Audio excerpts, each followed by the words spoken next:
Every founder starts with fire, that unstoppable drive to build something meaningful. But somewhere between the late nights, no vacations, no holidays, and the slack pings, that fire starts burning them instead of fueling the vision. Now, let's just imagine this question. Like, what if the real key to freedom isn't more hustle, but it is more clarity? Today, on this episode of the BizBlend podcast with your host Sana, that's me, we are diving into what happens when chaos meets structure. When a founder finally finds their operational counterpart who can turn big vision into daily momentum. Listeners, joining me is Brandon Moon, co-founder and COO of TD Pine Advisors. He is a man who doesn't just talk systems, listeners. He builds them.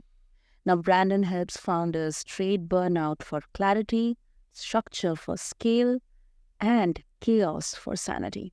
So, on this episode today, listeners, let's unpack what it really takes to build a business that runs and thrives without running you into the ground. So, Brandon, welcome to the show, and I'm really super excited for this discussion. Thank you. I'm very happy to be here. Thank you for having me. Okay. Brandon, let's start with first understanding the chaos trap, or kind of just assessing the status quo here. Now here exactly is where the most founders live, like in the weeds. What are the top three operational bottlenecks that you see killing scalability for founder-led companies or startups? Yeah, top three. I would definitely go first to owner dependency. The owner a lot of times feels that they have to wear all the hats, and a lot of times as they've grown their business, they have had to wear all the hats, and it's been difficult for them to decide which hats to relinquish or which hats to provide to somebody else or hire somebody to take over certain parts of the business. And once that can be unpacked, it can make a world of a difference. And I have that in my experience going through, thinking that I had to solve all the problems to finally hiring a COO and becoming the CEO in my past business. Actually made a world of a difference. We grew 60% organically in 1 year after about a 10 or 15% year over year growth. And it was really because that person could fight the fires, and I could focus on where the business was going strategically. And so that would be the first thing, is understanding where the founder wants to be focusing their time, and then knowing that it's okay to bring in other experts to handle the other operational tasks to help the business grow. The other thing would be, second one would be systems. I would definitely say is, if you're still running your business off of spreadsheets and the inefficient ways of running your business, systems are a huge contributor on whether the business is going to be able to scale or not. If you don't have the systems to be able to do things efficiently, have the right information in the decision maker's hands, then it's going to really limit growth. And then after that, focusing on really the free cash flow, to make sure that the profit margin is driving the business, not the revenue. So much is focused on increasing sales, but at the bottom line is really where the efficiencies are, and to determine whether the business is running efficiently or not. I have so many questions, Brandon. But before that, something that today I was actually thinking of asking. I thought, okay, let's get onto the podcast and let's try to understand what's happening at the other end of the world. Now, we are recording this episode, listeners, on 21st October. And we are right now, as you know, Brandon, we are right now seeing a huge outage out there. And that is something where many of, especially it could be the tech-focused startups or, founder-led companies who are completely dependent on that. Now, in such scenarios, um, how would a CEO play a role in there? Like, it could be a vague question, but I would just love to know your opinion or maybe your view on this. Yeah. And, this goes back to, when you're the founder and you're trying to fight all the fires, you're really not fighting any of them efficiently. You're not fighting any of them. You're just putting them out, right? And a lot of times they're still smoldering. And so as you focus on all of the external pressures that are thrown upon you, and you're reacting to all of these things, then you're not able to efficiently do what is needed to make sure that that fire doesn't swell up again. And I think that that's really where the COO mindset comes in is now instead of just putting that one out to go, reactively go address the next fire, you're proactively thinking about your business and preventing the fires from happening. And that's really where the COO's value is that they're holistically looking at your operations and determining where the next potential fire could be and putting the systems in place or addressing that fire before it happens. And that is the big change in having that mindset is because there's so many founders that are still in that reactive mode. And if you're always in the reactive mode, you're never going to get to a place where the business can scale and begin to grow in an efficient manner.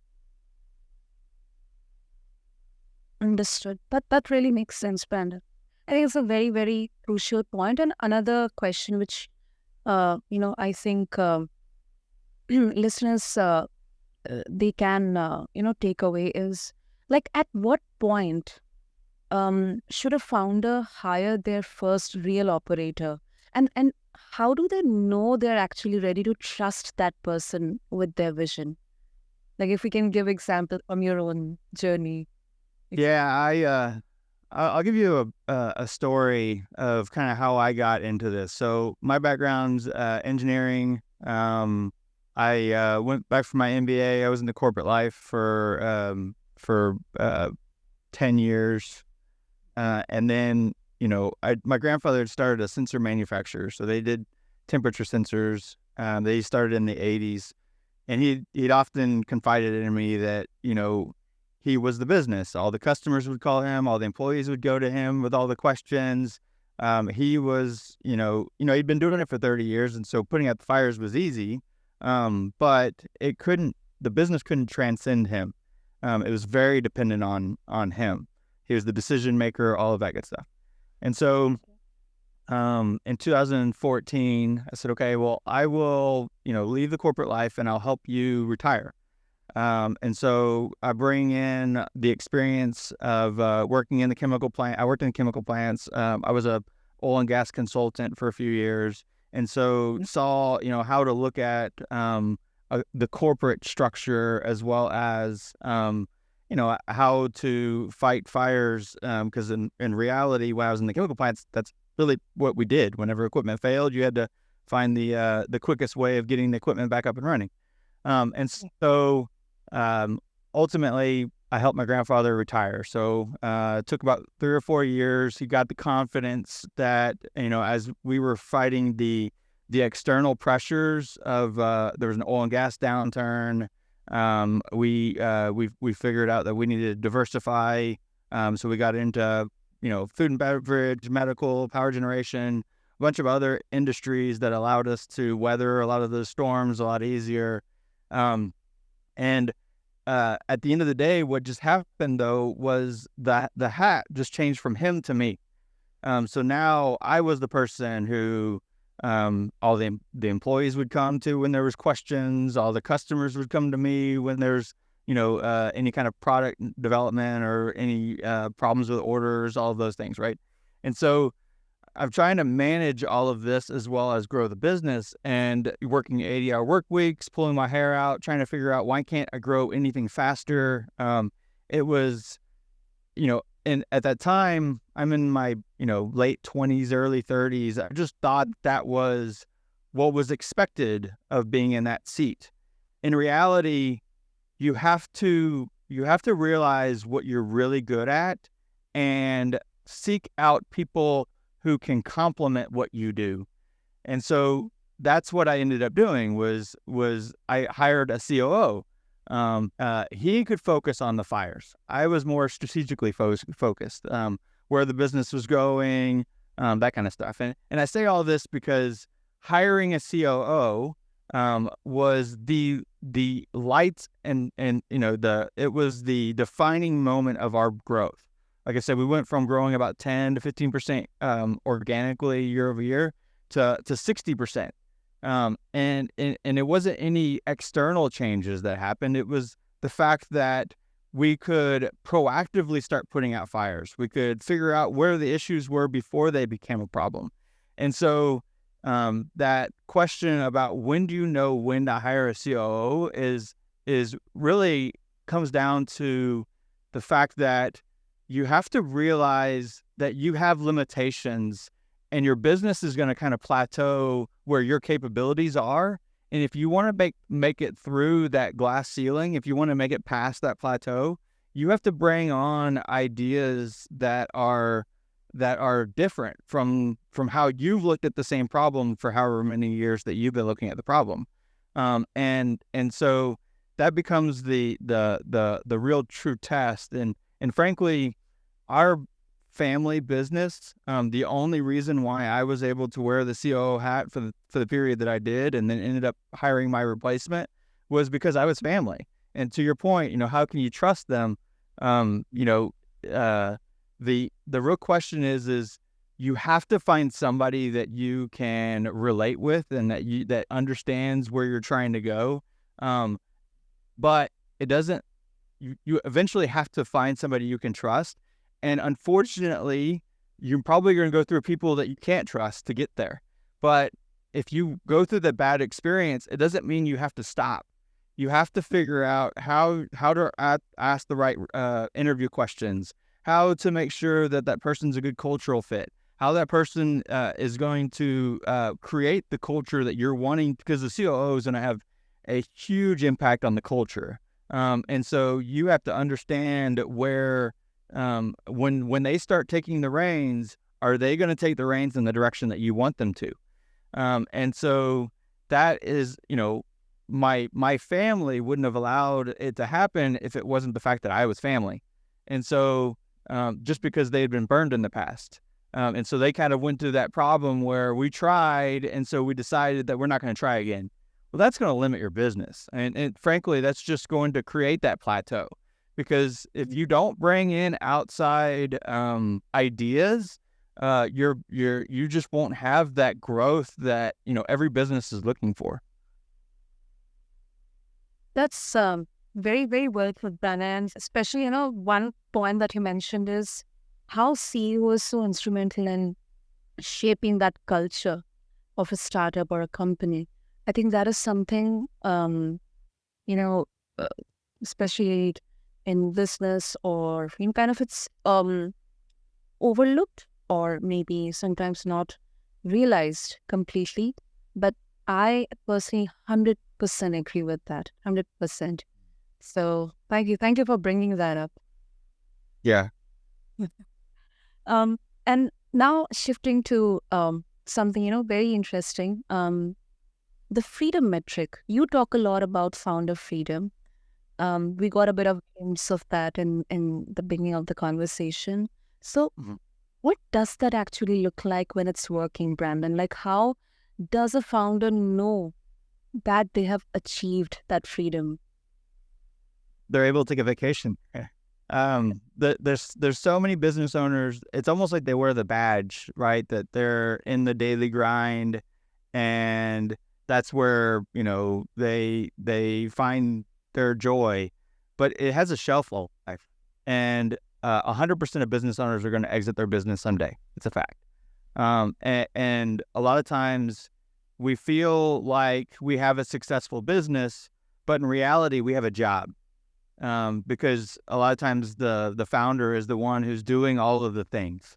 And so for our clients, we always tell them the true test on whether you have a marketable business or a business that's going to transcend you is that you're able to take a month vacation or 2-month vacation, a 6-month vacation. And the company not only survives, but it thrives.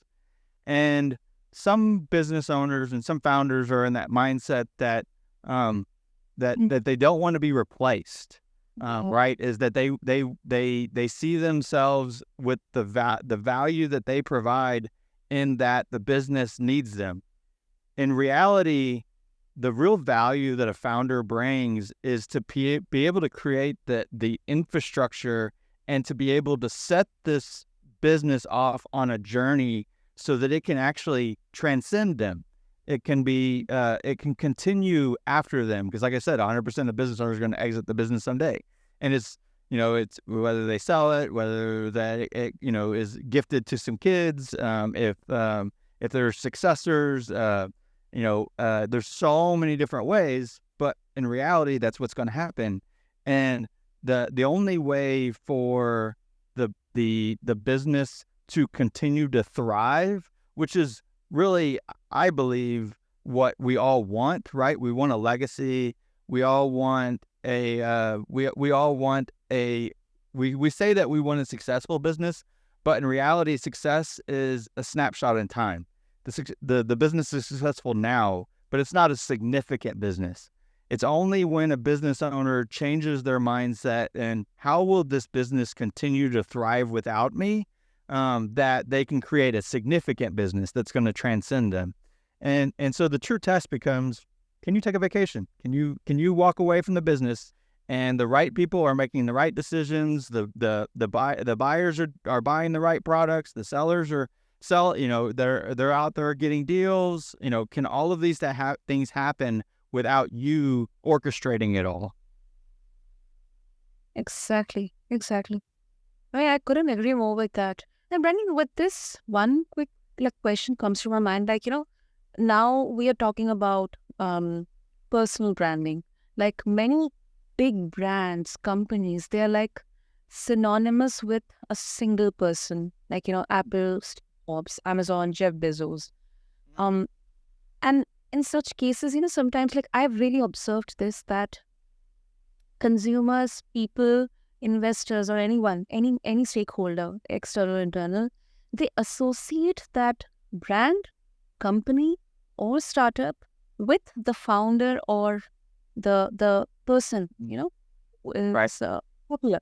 In such cases, do you see how do we balance this this idea that even if I am not there to orchestrate everything, still my company is running, my products are getting sold, customers are trusting in my company, my brand. Yeah, that's a very, very great question. And I have a kind of a real life example of where this is happening right now. Is that we have a client that we're working with, and he is basically the business. He deals with all the phone calls.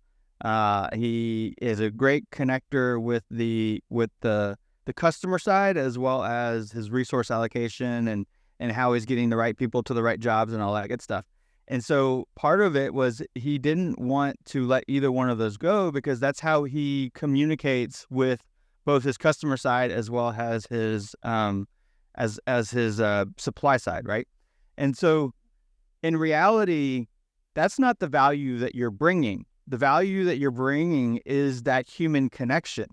Actually, handling the logistics and all of the day-to-day and fighting the challenges that come up because somebody had to get off of a job and needed to go scramble to find somebody.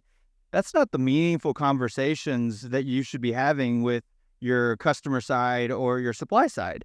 And so if you create the systems so that those things can get handled, even if it's handled by somebody else, and you can actually pick up the phone and call that customer and say, hey, how are you doing? Like, I just want to hear, how's everything going? How was your last interaction? Is there anything we can do for you? Or calling up the supply side and saying, hey, is everything working well? What can we do to improve that? If that is where you see joy, then you need time to be able to do that more. And letting go of the remedial things or the things that is not that human connection, is really, you should be focusing on how can you have more time to do that, and pretty much either automate or have somebody else handle the actual day-to-day of making sure it's happening. And that's what we were, he was reluctant to do that. And that was a, conversation we had with him is, once you can make sure that everything is handled, now you can actually have those meaningful conversations. You can go do business development in a way where now you can go have coffee with them. You can go have lunch with them. You can not worry about making a phone call saying, oh, sorry, I got to jump off and go to the next thing, right? You can actually, spend time that's, we're social creatures, right? So ultimately that's where we all want to be doing is building that brand, like you say it, and that's by having those connections in a way that it's not transactional. It's not, can you help me in this current thing? It's actually checking on somebody. And when you can get into that mindset, your business can really, really thrive. Makes sense, Brandon. And that's another very crucial aspect here. And I think that is something could be possible in the initial phase itself. And I think, as you mentioned, the word mindset, I think let's look for some kind of solution here. Like, is there any framework or approach or any factors so that founders can be mindset ready from the beginning? It's about exit, or how exactly are you to keep it ready? That's a great question, and there's some great books. But what I would go back to is, there's so many founders and business owners that don't want to think about an exit. They feel like it is discounting what they're doing, and then the business is their baby, right? And so it's almost like walking away from your baby. And I have two beautiful baby girls, and so like I know how important they are to my life, and I've been in that seat growing a business and knowing how important the lives of the families that are all there that are building the business with you, the triumph that we're all experiencing together. In reality, if you're not thinking about where you're going, though, you're doing everybody a disservice. And the reason why is because eventually you're going to get to where that end is. And if you hadn't planned for it, it's going to happen to you, right? That's the reactive portion that we're talking about. But instead of a day-to-day aspect, it's going to be, this is just what happens. So while I was growing the family business, we actually acquired two businesses. Both of them were fire sales. Both of them were because ownership had passed away, and the either the new management or the kids, in one case, didn't know how to handle the business. They hadn't been in the business before, or they just didn't have the business aspects that the previous owners had. And so the business suffered. And in one case, the child suffered, because ultimately he didn't want the legacy to die on him, but he didn't have the skills or ability to continue to grow the business. And so, in those cases, life happened to them. Whereas if you set out to build a business, it's okay to be thinking about where you're going. Anytime that you go on a trip, you want to know where the end is, right? You want to know what the journey looks like, but then also, what does finished look like? Do I get back home, or do I stay out in the woods somewhere? And so if you set out with a business plan, I'm going to create this business, you should have an exit plan in there. Like, why are you building the business? Is it to create a legacy? Is it to gift it to the kids? Is it to sell to a third party? Each one of these potential exits is going to create a different path. And just because you created the business to go one path doesn't mean that you can't pivot to another path. But what is really, really hard is when a business owner is in their 60s or 70s and they decide, you know what, I don't have any more energy and I need to exit. Because when they're in that mindset, they don't realize that their business isn't where somebody can take it from here. It has to have preparation, right? Because a lot of times it's in their head, or it's tribal knowledge. And so how to run the business isn't processed and proceduralized. It's on them. And a lot of times when you make that decision when you're in 60s and 70s, you don't have the energy to put back into the business to create a sellable asset. Yeah. Right. Absolutely. Absolutely. But I think that clarity, I think it's not just operational. I think it's very emotional. I think, and you also used a brilliant analogy here, like parallel the parenting. I think it's it's such an obvious thing. Like, this is something that I've really listened to so many young founders coming on BizBlend to talk about that. How much parallel is there between parenting and starting something of their own from the scratch, creating a company, startup. So that is something very important. And before we wrap up, Brandon, another, I think, very important question is, when private equity or investors look at a founder-led business, are they exactly really evaluating, beyond the P&L or the numbers, the revenue? Right. Mm-hmm.